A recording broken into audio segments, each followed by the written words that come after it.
Hello বন্ধুরা, আপনারা দেখতে পাচ্ছেন আজকে দীঘাপতিয়া রাজবাড়ি উত্তরা গণভবন।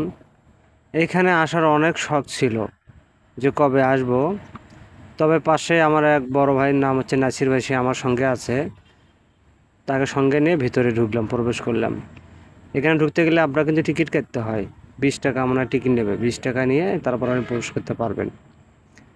আর এর ভিতরে দেখবেন অনেক কিন্তু আপনার আছে, পায়রা পায়রি কিন্তু দেখবেন যে জোড়া বাঁধে ঘুরে বেড়াচ্ছে। হ্যাঁ, এই হলো অবস্থা। তবে আমরা এখানে দেখালাম যেটা, এটা হচ্ছে আমের গাছ। মানে কত বছর, প্রায় 300 বছর পার হয়ে যাবে আমের গাছগুলোর বয়স। আর এই আমের গাছগুলো দেখতে হেবি সুন্দর। একটা আম আমরা পেয়েছিলাম, আমরা খেলাম, আমরা খুব মিষ্টি, খুবই সুস্বাদু। আর এইখানে এই রাজবাড়িতে কিছু কিছু গাছ আছে, সেগুলো বাইরে কোথাও দেখা যায় না। আশ্চর্য এক গাছ, সেগুলো আমরা বাইরে কোথাও দেখতে পারি না। ঔষধি গাছও আছে, তারপরে ওষুধ ছাড়াও গাছ আছে। দেখতে পাচ্ছেন এই যে রাজার যে আপনার বাগান বাড়ি যেটা বলা হয়, সেই বাগান বাড়ি কিন্তু এটা।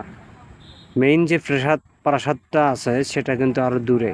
হ্যাঁ, এই যে দেখেন আমরা আর এক ভাই আর এক আপু, তারা যাচ্ছে কথা বলার জন্য যাচ্ছে তারা। হ্যাঁ, গল্প করবে আর কি, তারা ঘুরতে আসছে।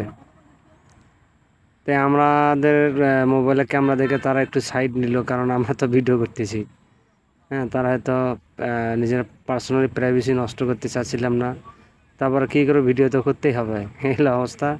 পাশে দেখুন, দোয়া করবেন, আরও সুন্দর সুন্দর ভিডিও দেবো। এবং আপনাদের সাপোর্ট এবং দোয়া থাকলে ইনশাল্লাহ আগানো সম্ভব, তাছাড়া কোনোভাবেই সম্ভব না।